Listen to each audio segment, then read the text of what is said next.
Hey guys, the time has come. We're gonna discuss my favorite books of 2023. Now, you can trust that these books are good, because out of the 70 books I read this year, these were my favorites. So we're gonna dive right into Dial for Aunties by Jessie Q. Sutanto. I giggled so hard at this book. This book is about this girl who has this family who speak very broken English, because I think they're all Chinese. The aunties, they have like horrible antics, and they're just up to no good, and it's hilarious. It cracked me up so good. The main character accidentally kills this dude, and the aunties help her kind of cover it up. It's hilarious. I highly recommend this. I had so much fun with it. The sequel, kind of mid. I love the first book. I will always recommend the first book. The next duology I have for you guys is These Violent Delights and Our Violent Ends by Chloe Gong. This is a Romeo and Juliet retelling, but told in the 1920s Shanghai, and the Capulets and the Montagues are rival gangs. These books entirely made me look at Romeo and Juliet differently. I didn't realize I was never a fan of Romeo and Juliet. I always thought it was kind of stupid, but I don't think that anymore because of these books. They also made me cry a little bit, but that's okay because it's like good tears. It's just so good. You know what's gonna happen in Romeo and Juliet. Like, you know what's gonna happen. So that's the thing. That's the thing there. These were told so well. Great writing. Just what a good time. Okay, the next books I have is Once Upon a Broken Heart,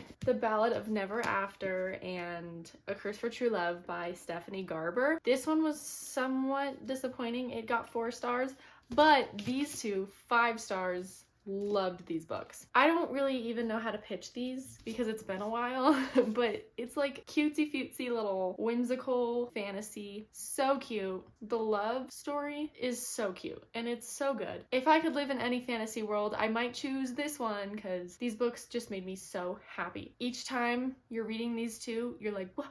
I want to read the next one now, immediately. I had such a good time with these. These are fantastic books. Highly, highly recommend. The next book that I have for you that I absolutely loved was The House Across the Lake by Riley Sager. Y'all know I'm a Riley Sager fan, but I don't think that all of his books give me the like thrill that some of them do. So Lock Every Door by him, fantastic. House Across the Lake, fantastic. I love the elements that are incorporated into this book. I think he does such a great job with telling the story. The House Across the Lake is about this girl who's just like peeping Tom, watching her neighbors with binoculars. She realizes that the wife of her neighbor has gone missing. And she's like, she suspects the husband. She's like, no one's up to any good. These are really bad, but I loved this. I had the best time with this. I flew through it. These kind of books make me love Riley Sager and thrillers and reading. Okay, one of my next favorites is Bunny by Mona Awad. Now, I kind of surprised myself with this, but I really enjoyed this book. This is like Mean Girls meets Megan's Body in a way. Like, it's horror-esque, but it's about a bunch of sorority girls who are kind of like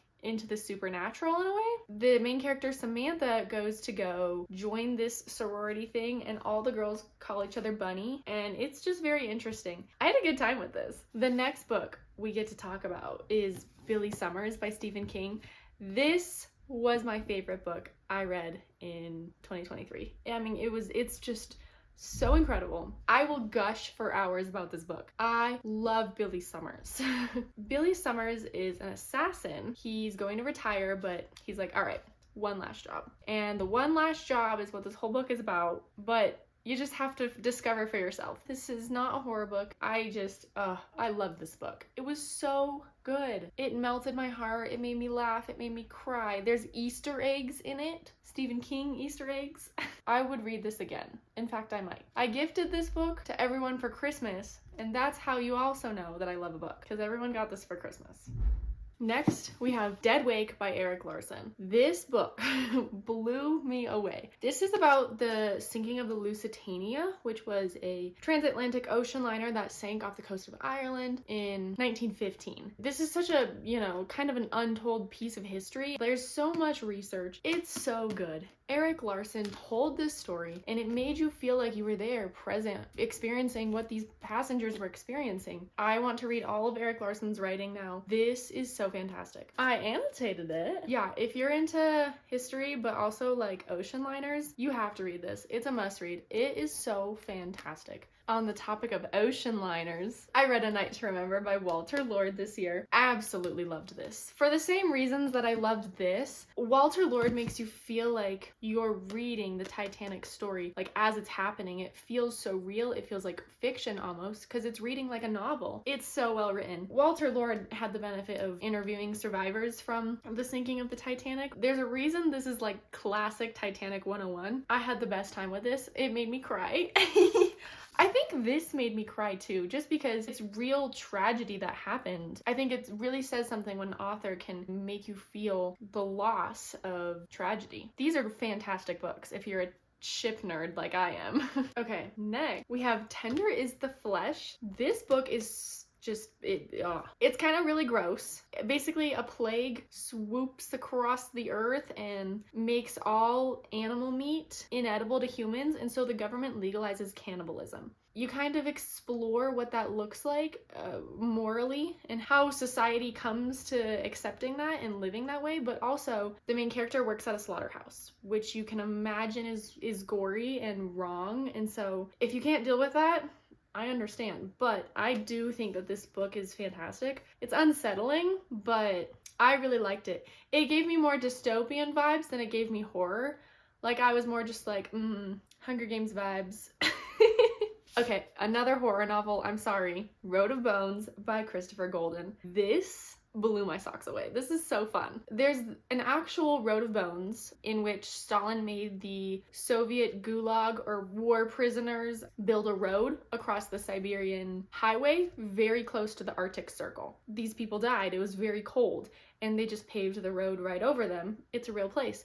So in this book, these characters go document their journey across the road, and it really takes a turn from there. And I'm not going to tell you what it is, but it's so good. I had the best time with this. It was so spooky. Oh, I just had 10 out of 10.